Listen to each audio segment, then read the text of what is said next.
সুপ্রিয় ছাত্রছাত্রীবৃন্দ, অনলাইন ক্লাসে তোমাদের প্রত্যেকে জানাই স্বাগতম। রাবেয়া সুলতানা, প্রভাষক রসায়ন, এবিসিডি কলেজ, চৌগাছা, যশোর। আজকে তোমাদের পড়াবো রসায়ন প্রথম পত্র, গুণগত রসায়ন, দ্বিতীয় অধ্যায়, পার্ট 1, রাদারফোর্ড পরমাণু মডেল। পরমাণু মডেল সম্পর্কে জানতে হলে প্রথমে পরমাণু এবং তার মৌলিক কণিকা সম্পর্কে ধারণা থাকতে হবে। পরমাণু কি? মৌলিক পদার্থের ক্ষুদ্রতম কণার নাম পরমাণু। প্রতিটি পরমাণু অতি সূক্ষ্ম সূক্ষ্ম কণিকা দ্বারা গঠিত, যাদেরকে আমরা বলি পরমাণুর মূল কণিকা। পরমাণুর মূল কণিকা। এই পরমাণুর মূল কণিকা 3 প্রকার।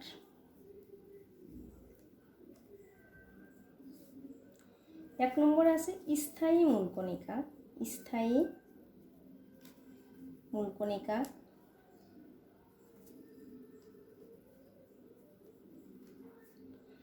তারপর অস্থায়ী মূল কণিকা। 3 নম্বরে আছে কম্পোজিট কণিকা। স্থায়ী মূল কণিকা সম্পর্কে একটু আলোচনা করি। স্থায়ী মূল কণিকা কোনগুলো? যারা পরমাণুতে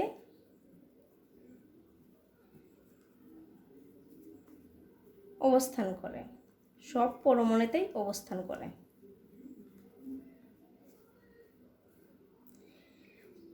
পরমাণুতে বলতে সব পরমাণুতেই অবস্থান করে যেসব কণিকা, তাদেরকে বলা হয় স্থায়ী মূল কণিকা। এই স্থায়ী মূল কণিকার মধ্যে আছে ইলেকট্রন,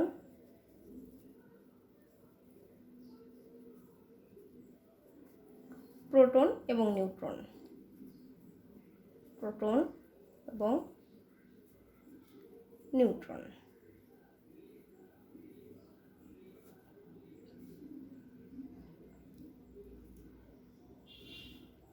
তবে একমাত্র হাইড্রোজেন, একমাত্র হাইড্রোজেন।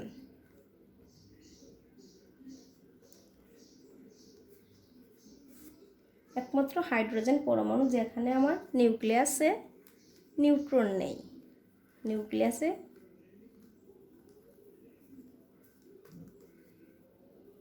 নিউট্রন নেই। তাছাড়া প্রতিটি পরমাণুতেই ইলেকট্রন, প্রোটন, নিউট্রন অবস্থান করে। এখন দেখো ইলেকট্রন। প্রথমে আমরা আসি ইলেকট্রনের ক্ষেত্রে। ইলেকট্রনের অবস্থান কোথায়? ইলেকট্রনের অবস্থান নিউক্লিয়াসের বাইরে। অবস্থানটা নিউক্লিয়াসের বাইরে।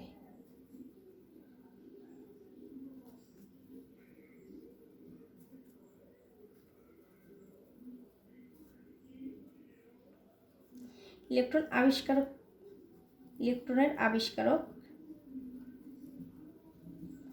জে থমসন, বিজ্ঞানী জে থমসন। ইলেকট্রনের ভর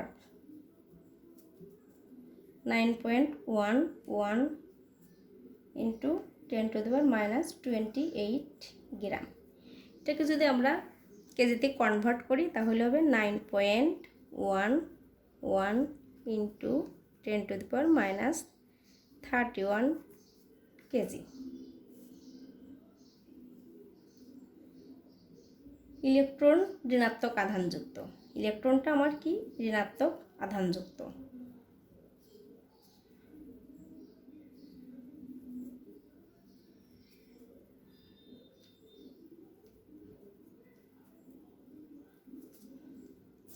এরপর আমরা যে স্থায়ী কণিকা বললাম ইলেকট্রন, প্রোটন, নিউট্রন। এরপরে আসি প্রোটনের ক্ষেত্রে।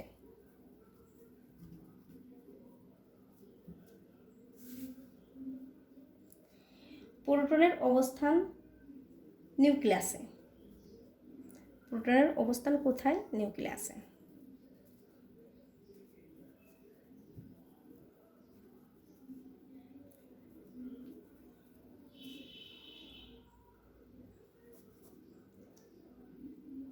প্রোটন আবিষ্কার করেন বিজ্ঞানী রাদারফোর্ড। প্রোটনের আবিষ্কারক রাদারফোর্ড।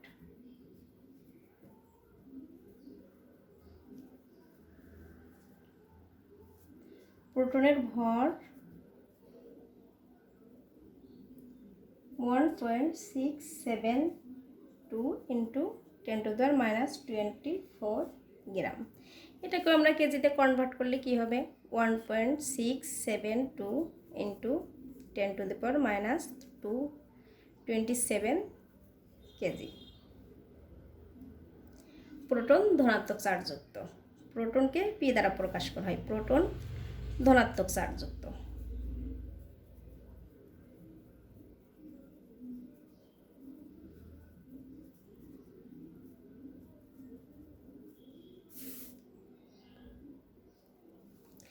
এরপর দেখো আমরা কি আমাদের বাকি রয়েছে কোনটা? নিউট্রন।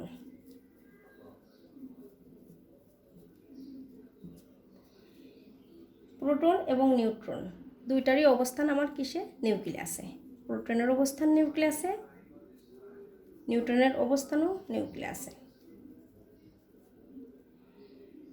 নিউট্রনের আবিষ্কারক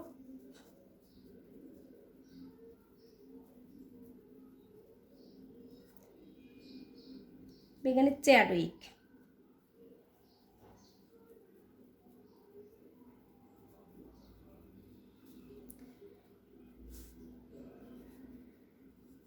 নিউট্রনের ভর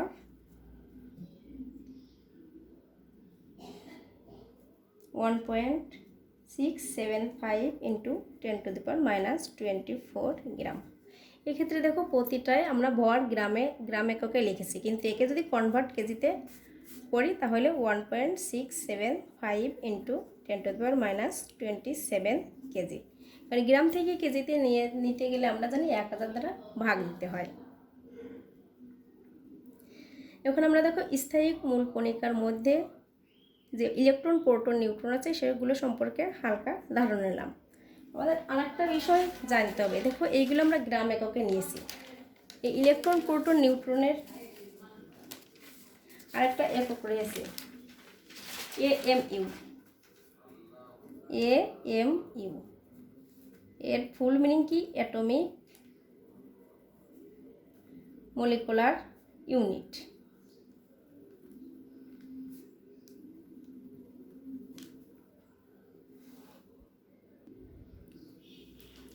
অ্যাটমিক মলিকুলার ইউনিট। এখন আমরা গ্রাম এককে ইলেকট্রন, প্রোটন, নিউট্রনের ভর জানতে পারলাম। এটিকে আমাদের অনেক সময় AMU এককে MCQতে প্রশ্ন আসতে পারে যে ইলেকট্রন, প্রোটন বা নিউট্রনের ভর কত।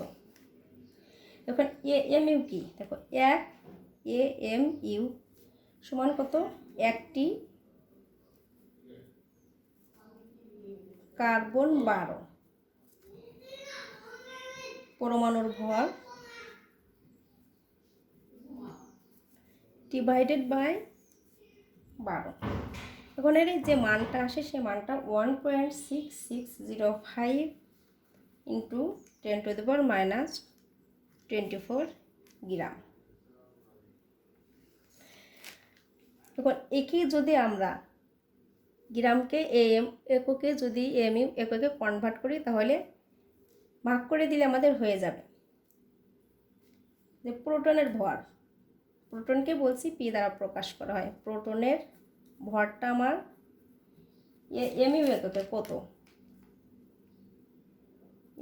AMU এককে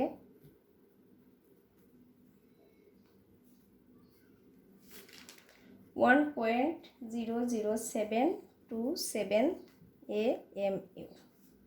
অনুরূপভাবে নিউট্রনের ভর আমরা ক্যালকুলেশন করে বের করে ফেলতে পারবো 1.00867 AMU। ইলেকট্রনের ভরটা হবে 0.00549 AMU। ইলেকট্রন, প্রোটন, নিউট্রনের ক্ষেত্রে আমরা গ্রাম এককে ভর এবং AMU এককে ভর দুইটাই আমাদের জানতে হবে। আমরা এখানে শিখলাম। এরপরে দেখো আমরা স্থায়ী কণিকা, তারপরে 2 নম্বরে যেটা বলছিলাম পূর্বে আমরা ফিরে আসি, অস্থায়ী মূল কণিকা। অস্থায়ী মূল কণিকা আর 3 নম্বরে আমাদের আছে কম্পোজিট কণিকা। কম্পোজিট কণিকা।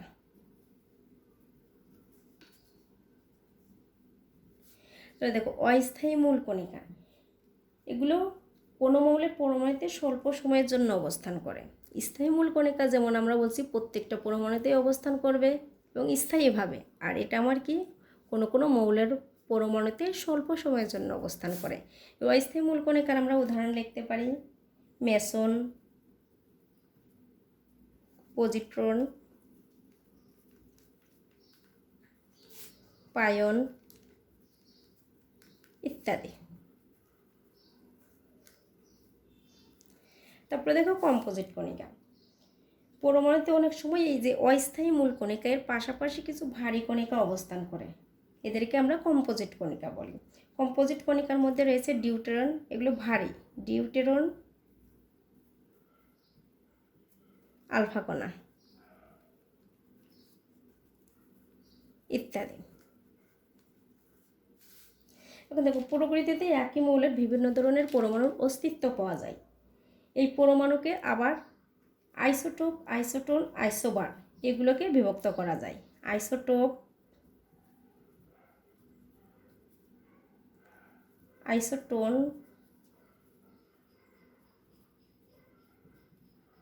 আইসোবার।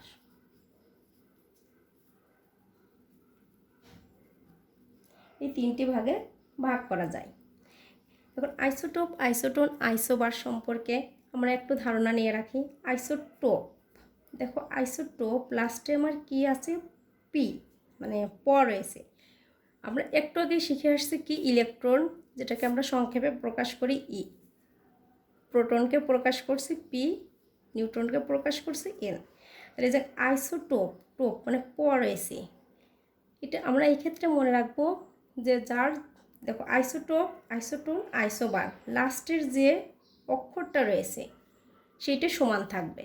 আইসোটোপের ক্ষেত্রে আমার লাস্টে আছে প, তার মানে প্রোটন সংখ্যা সমান, প্রোটন সংখ্যা আমার কি থাকবে, সমান থাকবে। আইসোটোনের ক্ষেত্রে দৈন্তন্য রয়েছে মানে নিউট্রন সংখ্যা সমান, নিউট্রন সংখ্যা সমান। আর আইসোবার র রয়েছে, এই ক্ষেত্রে আমার কী হবে, ভর, ভর সংখ্যা সমান থাকবে। তাহলে প্রোটন সংখ্যা সমান, নিউট্রন সংখ্যা সমান, ভর সংখ্যা সমান, তাহলে অন্যগুলো ভিন্ন থাকবে। এখন আমরা প্রত্যেকে জানি তো যে আমার পরমাণু নিউক্লিয়াসে বা পরমাণুতে কী কী থাকে, ইলেকট্রন, প্রোটন, নিউট্রন। দেখো ইলেকট্রন, প্রোটন, নিউট্রন থাকে, কিন্তু আমরা জানি প্রতিটি পরমাণুতে ইলেকট্রন এবং প্রোটনের সংখ্যা সমান। প্রতিটি পরমাণুতে ইলেকট্রন ও প্রোটন এর সংখ্যাটা কি থাকে, সবসময় সমান থাকে। ইলেকট্রন সংখ্যা, প্রোটন সংখ্যা সমান, শুধু এর চার্জ বিপরীত। কারণ আমরা জানি ইলেকট্রন ঋণাত্মক চার্জযুক্ত, প্রোটন ধনাত্মক চার্জযুক্ত, আর নিউট্রনটা কি চার্জ নিরপেক্ষ। প্রতিটি পরমাণুতে ইলেকট্রন এবং প্রোটন সংখ্যা সমান থাকে। আর একটা আমরা যেটা বলছি ভর সংখ্যা, ভর সংখ্যাটা কি, ভর সংখ্যা আমার প্রোটন সংখ্যা এবং নিউট্রন সংখ্যার যোগফল। দেখো ভর সংখ্যা, ভর সংখ্যাটা কি হবে, ভর সংখ্যাকে এ দ্বারা প্রকাশ করা হয়। যেমন ইলেকট্রনকে আমরা ই দ্বারা বলছি, প্রোটনকে পি, নিউট্রনকে এন। প্রোটনকে অনেক সময় আমরা যে প্রোটনকে অনেক সময় জেড দ্বারাও প্রকাশ করে। ভর সংখ্যা এ, প্রোটন সংখ্যা দেখো আমরা পি বলছি, এটাকে অনেক সময় কি দ্বারা প্রকাশ করা হয়, জেড দ্বারাও প্রকাশ করা হয়। তাহলে ভর সংখ্যা একটি পরমাণুতে ইলেকট্রন, প্রোটন যখন থাকবে, আমরা দেখো একটা পরমাণু, যে কোনো পরমাণুর যখন আমরা আইসোটোপ, আইসোটোন, আইসোবারটা লিখি, এর বিস্তারিত আমরা একটু বলি আইসোটোপ, আইসোটোন, আইসোবার। দেখো আইসোটোপের কথা বলছি যে প্রোটন সংখ্যা সমান, যে প্রোটন সংখ্যা যখনই সমান, প্রোটন সংখ্যা সমান, দুইটা আমরা উদাহরণ লিখতে পারি। দেখো কার্বন 6, 12, আরেকটা কার্বন 6, 14। এখন আমাদের এইখানে এরকম সংকেত, গাঠনিক সংকেত যখন থাকে, সেটি থেকে আগে জানতে হবে কোনটা ইলেকট্রন সংখ্যা, কোনটা প্রোটন সংখ্যা। দেখো আমি উপরে বলি, নিচেই যেটা থাকে প্রোটন 6, এখানে কার্বনের 6, এখানে 6, মানে আমার প্রোটন সংখ্যা নিচেই যেটা থাকবে। তোমরা সংক্ষেপে মনে রাখবা, দেখো নিচে কিন্তু আমার শরীরের কোন অংশটা থাকে, পা থাকে। তাহলে পায়ের কাছে যেটা সেটা প্রোটন, পায়ের কাছে যেটা সেটা আমার প্রোটন। তাহলে এইখানে কার্বন 12 এবং কার্বন 14, দুইটাতে আমার কি রয়েছে, পায়ের কাছে 6 রয়েছে, 6। তার মানে প্রোটন সংখ্যা এই দুই ক্ষেত্রে আমার 6। আর আমরা যেটাই বলছি যে প্রোটন সংখ্যা সমান মানে আইসোটোপ, এই ক্ষেত্রে দেখো উপরে যেটা থাকবে ভর সংখ্যা। মনে রাখবা, নিচে থাকে আমার প্রোটন সংখ্যা, মাথার উপরে ভার থাকে, মাথার উপরে থাকবে ভর সংখ্যা। তাহলে আমার ভর সংখ্যা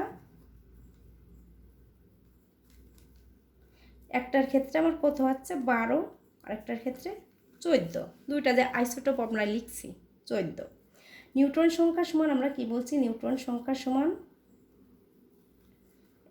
এই ভর সংখ্যার থেকে আমরা কি দেব, ভর সংখ্যা মাইনাস প্রোটন সংখ্যা।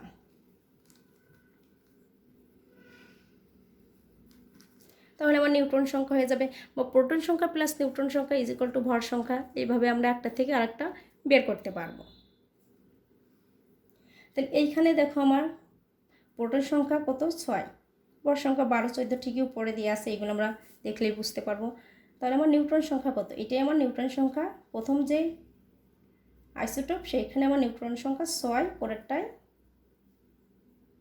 8, একটাই 6 আরেকটাই 8। একইভাবে আমরা এটা আইসোটোনের ক্ষেত্রে আমরা দেখতে পারি, সেই ক্ষেত্রে আমার কি থাকবে, নিউট্রন সংখ্যা সমান থাকবে। আইসোটোনের ক্ষেত্রে আমরা দেখো লিখতে পারি যে হাইড্রোজেন, আমরা জানি দুইটা লিখলাম আইসোটোন, একটা হিলিয়াম 2, 3। দেখো আমার ভর সংখ্যা, প্রোটন সংখ্যা একটা সমান, অন্যগুলো কিন্তু ভিন্ন। আমরা শুধু সহজে মনে রাখার জন্য বলছি প্রোটন সংখ্যা, আইসোটোপ মানে প্রোটন সংখ্যা সমান। আর প্রোটন সংখ্যা সমান মানে তখন আমার যে দুইটা বাদ থাকে, নিউট্রন সংখ্যা এবং ভর সংখ্যা ভিন্ন। দেখো ইলেকট্রন সংখ্যা কিন্তু প্রোটন সংখ্যা সমান, ওইটা এখানে আসবে না। ভর সংখ্যা, নিউট্রন সংখ্যা, প্রোটন সংখ্যা, এই তিনটা আমরা বিবেচনায় আনবো। তাহলে এই ক্ষেত্রে আমার এখানে 1 মানে প্রোটন সংখ্যা, এটা 2 প্রোটন সংখ্যা। আর নিউট্রন সংখ্যা মানে আমরা যেহেতু আইসোটোনের কথা বলছি, এই দুইটা আমরা কি আইসোটোনের ক্ষেত্রে বের করব।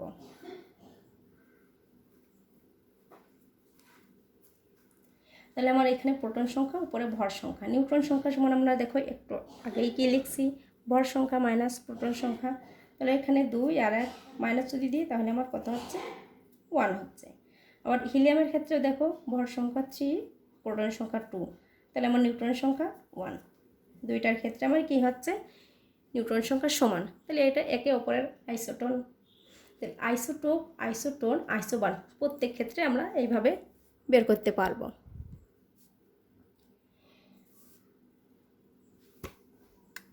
তাহলে আজকে আমরা যে পড়াটুকু শিখলাম, এখানে দেখো আমাদের গুরুত্বপূর্ণ যে কথাটা, যে ইলেকট্রন, প্রোটন, নিউট্রন এদের যে ভরটা আমরা বলছি তার এমইউ এককে ভর, এটা মনে রাখা। তারপর আইসোটোপ, আইসোটোন, আইসোবার সম্পর্কে একটা ক্লিয়ার ধারণা নেওয়া। এই পর্যন্ত আজকে আমাদের ক্লাস সমাপ্ত।